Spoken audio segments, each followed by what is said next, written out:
एक मर्तबा हुजूर लाल शहबाज कलंदर रहमतुल्लाह अलैह कहीं तशरीफ ले जा रहे थे कि रास्ते में अचानक उनकी नजर एक मदारी पर पड़ी जो बंदर निचा रहा था और लोगों को तमाशे दिखा रहा था। हुजूर इसके करीब गए और उससे दरियाफ्त किया कि तू कौन है। उसने जवाब दिया कि मैं कलंदर हूं। उस जमाने में तमाशा दिखाने वालों को कलंदर कहा जाता था। ये जवाब सुनकर हुजूर मुस्कुरा पड़े। हुजूर को मुस्कुराते देखकर इस मदारी को ये बात नागवार गुजरी कि आप इसकी बात सुनकर क्यों मुस्कुरा रहे हैं।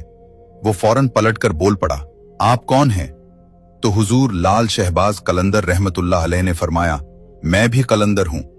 ये सुनकर मदारी बहुत हैरान हुआ और कहने लगा, आपके पास न कोई बंदर है और ना ही ढोलकी, फिर आप कैसा तमाशा दिखाते हैं? हुजूर ने फरमाया, पहले तुम अपना तमाशा दिखाओ, इसके बाद हम तुम्हें अपना तमाशा दिखाएंगे। हुजूर का ये फरमान सुनते ही मदारी ने ढोलकी उठाई और ढोल बजाने लगा। इसकी ढोलकी की आवाज सुनते ही बंदर नाचने लगा। अपना तमाशा दिखाने के बाद मदारी ने कहा, अब आप दिखाइए कि आप कैसा तमाशा दिखाते हैं। हुजूर लाल शहबाज कलंदर रहमतुल्लाह अलैह ने यह बात सुनी तो वो 2 दरख्तों के ऊपर जा खड़े हुए और उस मदारी से फरमाया, तुम नीचे से गुजर जाओ, लेकिन याद रखना आगे जाकर कभी पीछे मुड़कर न देखना। जब वो मदारी हुजूर के नीचे से गुजरा तो उसकी नजर बदल चुकी थी।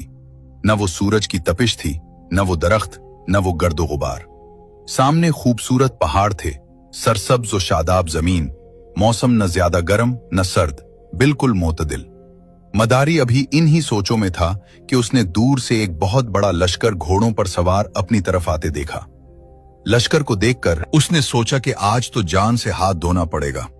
लश्कर उसके करीब पहुंचा तो उसमें से सिपह सालार निकला और मदारी के कुछ कहने से पहले ही अर्ज करने लगा, बादशाह सलामत, आप कहां गुम हो गए थे?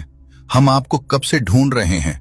आपकी सल्तनत आपके इंतजार में है और मलका का हाल रो रो कर बुरा हो चुका है। आप हमारे साथ चलिए। अब वो मदारी घोड़े पर सवार होकर उनके साथ हो लिया।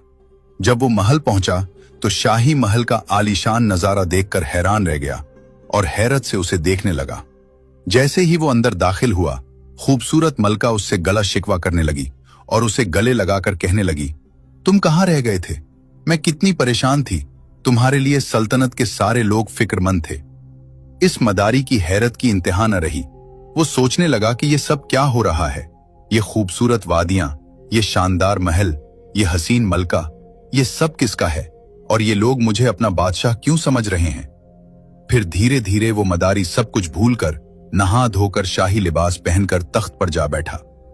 वक्त गुजरता गया, उसके यहां बच्चे पैदा हुए, शहजादे बड़े हुए, बुढ़ापा आया, जिस्म से तवानाई जाती रही, मुंह का जायका जाता, यानी वो शख्स बुढ़ापे की इंतहा को पहुंच गया।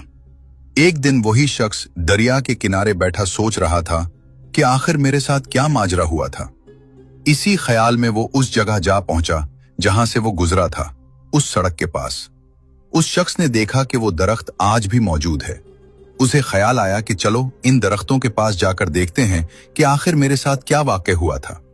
जैसे ही वो उन दरख्तों के नीचे से गुजरा, सारा माहौल फिर बदल गया।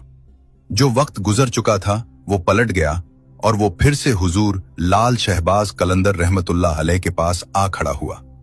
उसकी हालत जो बुढ़ापे की थी वो फिर से जवानी में बदल गई और वो सल्तनत, वो मलका, वो शहजादे सब पीछे छूट गए और वो दोबारा अपने बंदर और हुजूर लाल शहबाज कलंदर रहमतुल्लाह अलैह के पास पहुंच गया। इसी वक्त वही मकाम सामने था। उसे लगा जैसे वो कोई ख्वाब देख रहा था, लेकिन उसके साथ जो हुआ वो हकीकत भी थी। वो हैरान था कि ये सब क्या हुआ। उस शख्स ने जैसे ही हुजूर लाल शहबाज कलंदर रहमतुल्लाह अलैह को देखा, वो पूछने लगा, मेरी सल्तनत, मेरी मलका, मेरे शहजादे कहां गए? हुजूर लाल शहबाज कलंदर रहमतुल्लाह अलैह मुस्कुराए और फरमाया, सब तमाशा था। एक तमाशा तुमने मुझे दिखाया और एक तमाशा मैंने तुम्हें दिखा दिया। सुभान अल्लाह।